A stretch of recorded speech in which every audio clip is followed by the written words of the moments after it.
Bonjour et bienvenue dans un nouvel Agikno consacré aux comics de février 2018. Le retour des comics dans Agikno, c'est notre rendez-vous mensuel qu'on s'installe petit à petit avec Sylvain Trenel. Bonjour Sylvain. Bonjour. On a sélectionné une petite liste de ce qu'il fallait surtout pas manquer en février au niveau comics. On commence par le tome 8 de Saga que moi j'attendais. Je n'avais même pas vu qu'il était sorti, donc je vais me précipiter vite dessus. C'est quoi Saga Oula, alors saga, c'est une saga. Qu'est-ce que c'est drôle. Alors, Non, de c'est quoi pas ça parle? drôle. En gros, ça va être un peu un Star Wars. Moi, en tout cas, je le compare à Star Wars parce que c'est tentaculaire comme peut l'être un Star Wars. Et c'est autant passionnant, si ce n'est même plus. Donc là, du coup, effectivement, c'est le tome 8 qui sort quasiment un an après le tome 7. Le tome 7 était sorti chez Urban Comics en mai dernier, me semble-t-il. En tout cas à la fin du printemps. Donc là, enfin, le tome 8 arrive. Il faut dire qu'Urban a tendance à suivre la parution américaine d'assez près. Une fois que le comics aux États-Unis sort au format rigide, donc avec l'ensemble des numéros, D'accord. ils le sortent un mois plus tard en VF. Donc c'est vraiment agréable pour suivre le récit et pour éviter les spoilers éventuels. Donc bon, Il y en a moins que Star Wars, mais évidemment, même si quand ça même il y en peut. a, Ouais. voilà, ça, bon, vu que ça reste effectivement le monde du comics, il y a effectivement moins de oh là, je veux surtout pas savoir. C'est pas comme le manga où le moindre scan peut tout détruire au niveau Oh. de l'attente des fans. Donc là, en gros, ça se déroule au moment où toute l'équipe débarque sur la comète Fang et ça va permettre en fait d'apporter de tout nouveaux personnages. Il va y avoir aussi un rythme de récit qui va être beaucoup plus effréné et beaucoup moins dans l'exploration comme on a pu le voir dans les précédents tomes. Et C'est vrai donc qu'on passait de planète en c'est planète, il y avait ça, plusieurs groupes, et c'était un petit peu, exactement. ouais, c'était un peu space opéra avec différents. Alors là, évidemment, il garde quand même ce concept-là parce Mm. que c'est ça qui fait la qualité de Saga.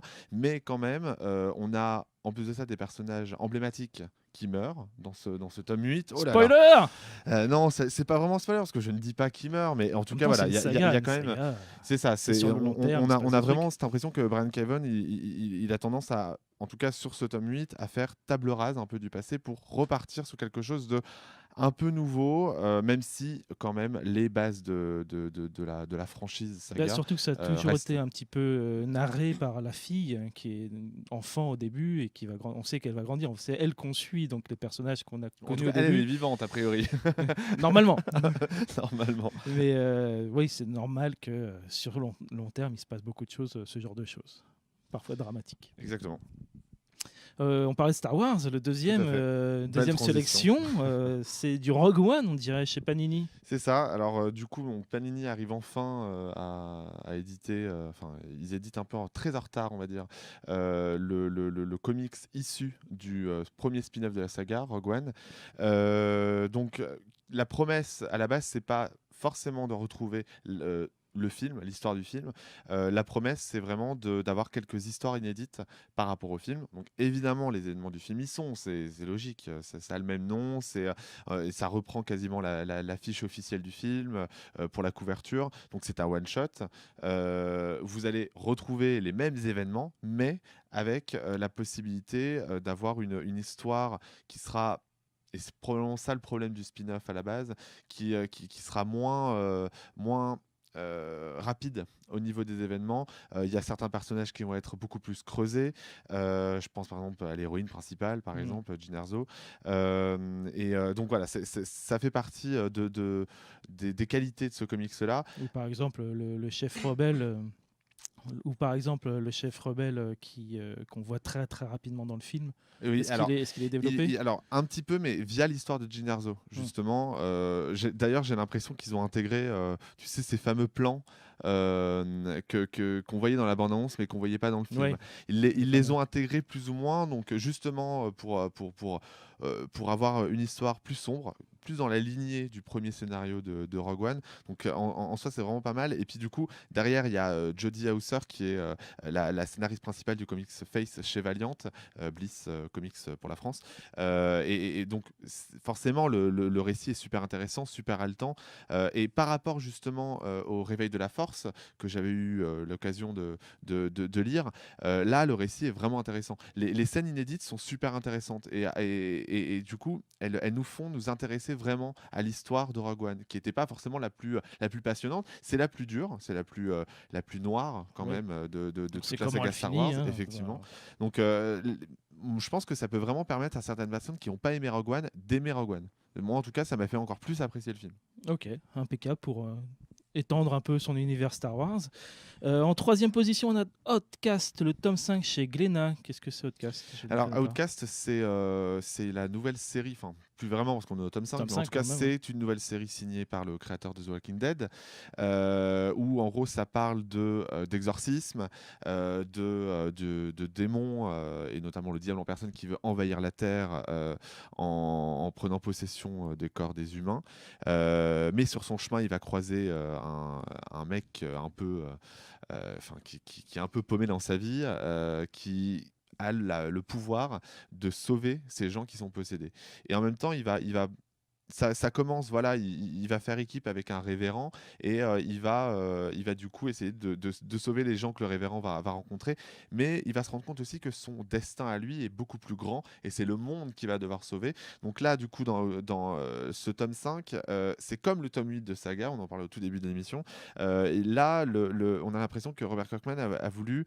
enfin, a voulu revoir toute la saga, je pense, parce que la série, parce qu'il y a une série télé, c'est toujours Forcément. construit comme une série télé d'ailleurs, ça se voit que les deux ont été produits en parallèle, donc tu as toujours ces espèces de cliffhangers entre chaque chapitre qui sont assez fous et tu as tout de suite envie de voir la suite, de lire la suite.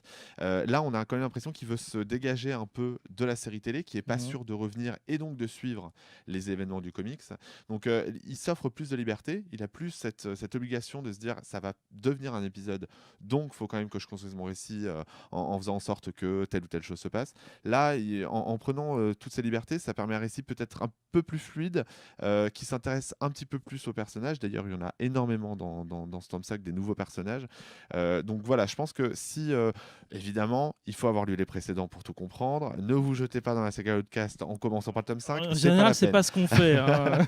Mais ça peut arriver, tu sais. Et donc voilà, Sur une erreur. je pense que ceux qui ont beaucoup aimé les 4 premiers tomes, ils apprécieront ce tome 5, même si ça part sur de nouvelles bases, vraisemblablement. Et il y a des tout nouveaux personnages qui sont pas tous de qualité, mais franchement, ça va. On arrive à retrouver les mêmes bases qui étaient ceux des précédents tomes. D'accord. La série, elle est en France aussi ou... Bien sûr, alors elle est chez Glénat.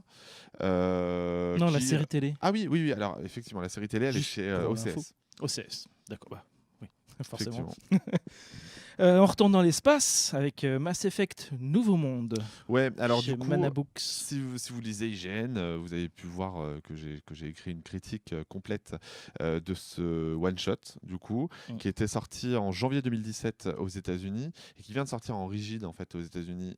Donc chez nous, c'est chez Manabook. C'est sorti au tout début du mois de février. Bon. Ceux qui ont pu découvrir Mass Effect Andromeda, ils reconnaîtront le héros principal, donc j'ai complètement oublié le nom, et heureusement j'ai mon téléphone juste à côté qui va donc immédiatement se à plat. Donc c'est en compagnie de Terran Kandros, voilà, le lieutenant Terran Kandros qu'on croise en fait dans Andromeda parce qu'il est le chef de la milice. Et dans Nouveau Monde, là, ça se passe avant pendant la mise en place, pardon, du programme Initiative, du programme Andromeda, et lui, de son côté, à la base, il travaille pas du tout pour l'initiative. Il va essayer, en fait, il va enquêter sur justement ce qu'est le programme Andromeda. Il se dit qu'il y a un peu un baleine sous caillou, tu vois, il y a quelque chose comme ça, il y a quelque chose de pas net. Donc, il va essayer de creuser. C'est pas forcément un comics hyper intéressant. C'est plutôt bien dessiné, mais c'est pas exceptionnel non plus. C'est un peu comme le jeu, donc finalement. C'est ça, exactement. Et comme le jeu d'ailleurs, ça ne va pas au bout des choses. C'est-à-dire que on n'a pas véritablement toutes les réponses aux questions posées dans ce comics-là, et les réponses ne sont pas non plus dans le jeu, parce que le jeu ne prend pas en compte ce comics, alors qu'il a été fait avant le jeu. Donc c'est un peu frustrant. Pour autant, ça se lit comme on jouerait un DLC de Mass Effect. C'est très court. Enfin, ça reste, voilà, ça reste rapide à lire. C'est intéressant quand même. Il y a des bonnes scènes d'action. Il y a l'univers de Mass Effect, contrairement à Andromeda. Donc, on retrouvera toutes ces choses-là qui sont intéressantes et qui font que les comics Mass Effect sont intéressants. Donc, si vous voulez continuer finalement d'explorer l'univers de Mass Effect et un petit peu plus celui de Mass Effect Andromeda, n'hésitez pas parce que franchement ça se lit, il est pas très cher, je crois qu'il est à 12 balles, donc c'est pas énorme Ouais, pour c'est un un comics, one-shot, voilà. et c'est un one shot effectivement. Ok.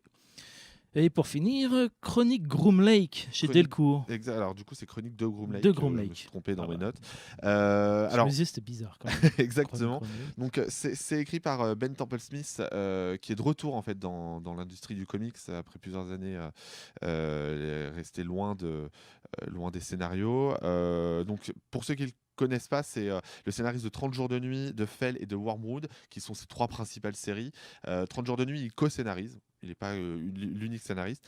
Mais bon, il y a eu un film pour ceux qui veulent voir des mauvais films, c'est l'occasion. Alors, de quoi ça parle? En fait, on reprend un peu tout ce qui fait le talent de Ben Temple-Smith, c'est-à-dire que c'est les complots, il y a des aliens, il y a des expériences sur des humains, ça se passe dans la zone 51, évidemment. Bien occupé cette zone 51. Exactement. Et donc là, on va suivre les aventures de Carl qui va faire face à une conspiration gouvernementale et alien, évidemment. Hein. Et j'en profite d'ailleurs en parlant d'alien pour dire que Amazon a ressorti au format Kindle l'intégralité des comics X-Files. Ils sont à 9,99 €, donc n'hésitez pas si vous voulez continuer dans cette ambiance-là. Mais c'est vrai que Chronique de Groom Lake, c'est vraiment bien dessiné, c'est super intéressant à lire. Mais évidemment, il faut aimer toutes les histoires de conspiration parce que ça reste dans cette droite lignée-là. D'accord. C'est tout pour ce mois de février. C'est déjà pas Merci, mal. Sylvain. Oui, on a de quoi lire, c'est bon. On se retrouve en mars, début mars, pour voir un peu ce qui est sorti et ce qu'on vous recommande. Fin mars, attention. Fin mars. Fin mars. Exactement. Ah oui, c'est vrai qu'on est début mars. Des fin sorties. Mars. On est un peu en retard, effectivement. C'est vrai. N'hésitez pas à vous abonner, à mettre un petit pouce de je sais plus quelle couleur maintenant. J'y change tout le temps. Il n'est pas gris maintenant. Ça change tout le temps. Et à bientôt sur IGN France pour d'autres chroniques et d'autres critiques. Salut. Salut.